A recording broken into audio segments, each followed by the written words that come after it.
Hey WhatsApp guys, I hope आप सब बहुत अच्छे होंगे। देखिए, आज हम डिस्कस करेंगे 19 सितंबर का द हिंदू न्यूज़पेपर और पीआईबी का इंपॉर्टेंट करंट अफेयर्स। पीआईबी सरकार की सरकारी वेबसाइट है। हमारा करंट अफेयर आपके सभी एग्जाम के लिए काम कर रहता है, चाहे कोई भी आपका यूपीएससी का एग्जाम हो, किसी भी राज्य का पीसीएस हो, या कोई भी एसएससी और बैंकिंग का एग्जाम हो। हमारा नया प्लेटफॉर्म जो वनडे एग्जाम के लिए है, एग्जाम फायर करके, लिंक आपको नीचे बिल्कुल मिल जाएगा। तो लीजिए स्टार्ट करते हैं। सबसे पहले बात करेंगे बायो राइड स्कीम के बारे में। देखो, कुछ स्कीम की आज कैबिनेट ने मंजूरी दी है, तो उन चीज़ों के बारे में हम बात करते हैं। Very very important for all examination. बायोराइड स्कीम के बारे में बात करें तो देखो, ये डिपार्टमेंट ऑफ बायोटेक्नोलॉजी के अधीन बिल्कुल अंडर में आता है। और यहाँ पे बायोराइड का मतलब है biotechnology research innovation and entrepreneurship development. Cabinet ने मंजूरी दी है, इतना कुछ खास इसमें नहीं देखने को मिलेगा। और जो भी इंपॉर्टेंट स्कीम से संबंधित या कैबिनेट ने और भी चीज़ों को जो नोट मिला है, मंजूरी मिला है कैबिनेट की तरफ से, तो उनको मैं हमारा Telegram channel daily the Hindu notes, जहाँ पे हम लोग मंथली हमारे पीडीएफ अपलोड करते हैं, वहाँ पे अवेलेबल पीडीएफ एक मिल जाएगा, वहाँ चेक कर लेना, ठीक है। नेक्स्ट हम बात करेंगे प्रधानमंत्री जनजातीय उन्नत ग्राम अभियान के बारे में। देखो, आज का अभियान नहीं है, ठीक है, कि आज ही नया किया है, लेकिन कैबिनेट ने फिर से मंजूरी दी है आगे के लिए। तो बेसिक चीज़ें पता होना चाहिए कि इसके ऊपर टोटल बजट कितना, क्या रुपया खर्चा किया जाएगा, ठीक है। लगभग 80,000 करोड़ के आसपास है। ये कवर करेगा अराउंड 63,000 गाँवों को, ठीक है, जहाँ पे एसटी जो शेड्यूल ट्राइब है उनकी पॉपुलेशन रहती है। और भारत की अगर बात करें सेंसस 2011 के अकॉर्डिंग, भारत में जो एसटी की जो पॉपुलेशन है वो 10.45 करोड़ है, ठीक है। उसके बाद में हम यहाँ पे बात करेंगे एक प्रधानमंत्री जनजाति आदिवासी न्याय महाअभियान, पीएम जनमन योजना भी है, जिस योजना को लॉन्च किया गया था 15 नवंबर 2023 को। और इस दिन जनजातीय गौरव दिवस भी मनाया जाता है 15 नवंबर को। याद रख लेना, क्योंकि आने वाले आपके जो एग्जाम है ना, उनमें पूछे जाने की पूरी संभावना है ऐसे वाले सवाल, ठीक है। तो आपको बिल्कुल ध्यान रखना है इन चीज़ों के बारे में। नेक्स्ट गाइज, हम यहाँ पे बात करेंगे, देखिए, प्रधानमंत्री अन्नदाता आय संरक्षण अभियान, पीएम आशा के बारे में। कटआउट जो है एक दो इंपॉर्टेंट पॉइंट्स वो तो शेयर कर दिया जाएगा टेलीग्राम पे, लेकिन बेसिकली आपको पता होना चाहिए कि एक तो ये वाली लाइन एज इट इज़ याद रख लेना कि कितना क्या पैसा है, कौन से क्या फाइनेंस कमीशन का जो साइकिल है कब से कब तक है, और इसका, ठीक है, ये याद रखो। दूसरी बात क्या है, कई बार जो बच्चे वनडे के एग्जाम तैयारी करते हैं, वनडे एग्जाम्स की, एसएससी या बैंकिंग की, उनमें पूछ लेंगे पीएम आशा में एस का मतलब यहाँ पे क्या है। तो पूरी फुल फॉर्म जो है इन स्कीमों की वो भी याद रखा करो, और इसका मेनली जो काम है वो याद रखा करो, ठीक है। जैसे कि इसको सितंबर 18 में लेके आया जाता है, अनाउंस किया जाता है, प्रोवाइड करना इसका रेमुनरेटिव जो प्राइस है फार्मर्स को, और कंट्रोल करना प्राइस वॉलेटिलिटी इसेंशियल कमोडिटीज़ की कंज्यूमर्स के लिए, ठीक है। ये मेनली इसका काम रहेगा, ठीक है गाइज। अब कैबिनेट ने मंजूरी दी है चंद्रयान 4 मिशन के लिए भी, तो इसके लिए बजट एलोकेशन जो है 2104 करोड़ के आसपास जो पैसा है वो है। और इसके लिए मतलब कौन रिस्पॉन्सिबल रहेगा, देखो, डेवलपमेंट और स्पेस क्राफ्ट का डेवलपमेंट हो, चाहे उसका लॉन्च हो, इनसे संबंधित जो चीज़ें हैं देख रेख करेगा इसरो हमारा। अब आपको कमेंट में बताना है इसरो का मोटो क्या है, ठीक है। बता चुका हूँ पहले के उनमें, तो हमारा लेक्चर में कवर्ड है सब चीज़ें।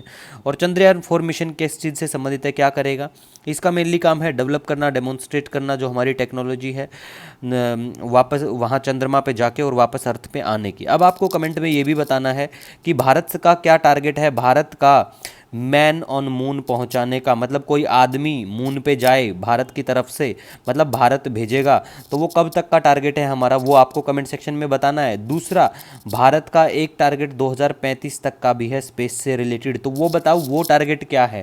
पहले तो मैं कवर करवा चुका हूँ, लेकिन रिवीजन ही समझ लो अपना, तो इन चीज़ों के बारे में पता होना चाहिए, ठीक है। और वनडे डेली का हमारा वीडियो होता है ना, उसमें हम आपको मैप के साथ साथ कई बार पीवाईक्यू भी डिस्कस करते हैं, आज भी होगा डिस्कशन, ठीक है।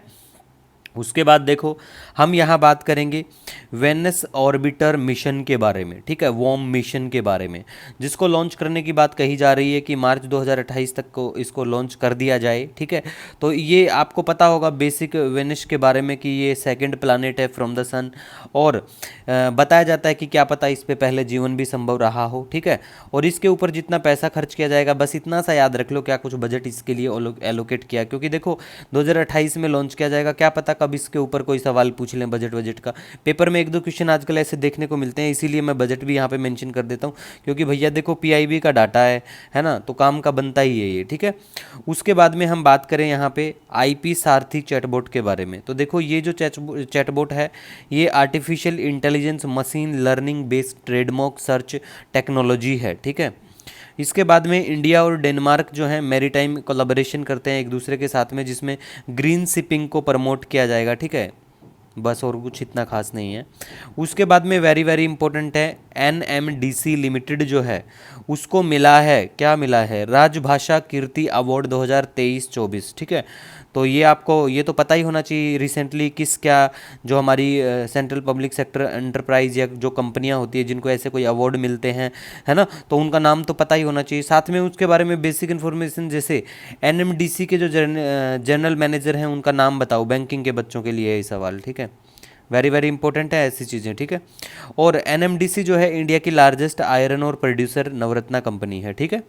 इसके बाद में हम बात करेंगे very very important for all examination, France के नए जो प्राइम मिनिस्टर हैं, PM जो हैं, इनका नाम भैया रट लेना, पूछे जाने की पूरी संभावना है, ठीक है।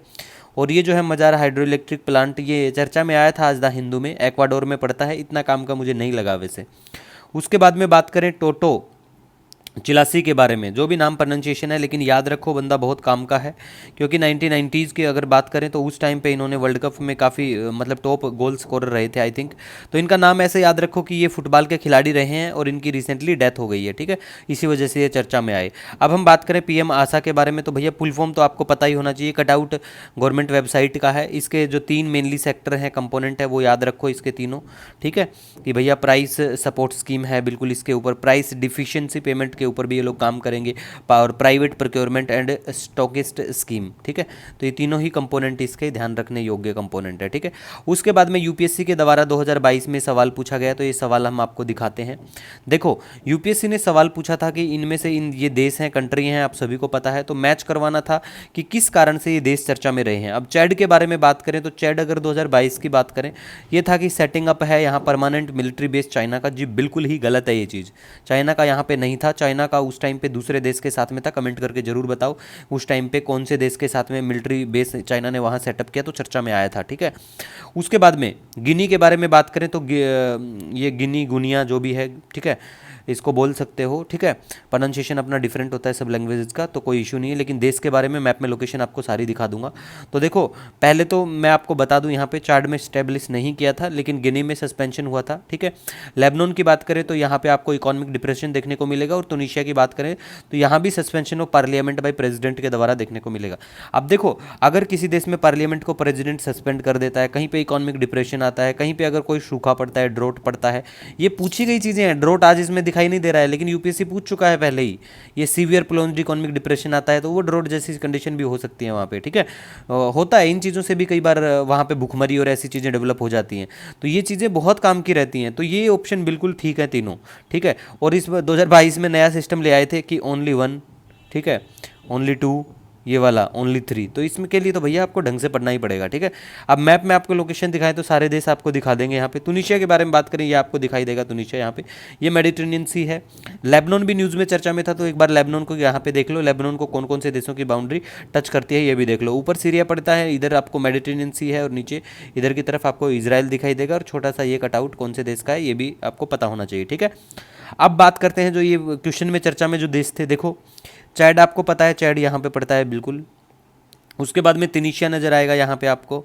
उसके बाद में अगर हम बात करें यहाँ पे तो देखो ये भी चर्चा में था, गिनी, ठीक है। और इसी के साथ साथ तीनों देशों का तो बिल्कुल आपको पता होना चाहिए कि भैया कौन कौन सा देश की लोकेशन कहाँ पे क्या है। इसके साथ साथ अगर हम चौथा देश के बारे में बात करें तो लेबनान आपको मैं चर्चा में दिखा चुका हूँ, और लेबनान की बात करें तो लेबनान काफ़ी चर्चित है। तो ये वाला जो पोर्शन है, यहाँ से हमेशा आपको एक क्वेश्चन के चांस रहते हैं आने के, इस बार भी यहाँ से क्वेश्चन उठाए गए हैं, तो 1-2 क्वेश्चन जरूर देखने को मिल जाता है।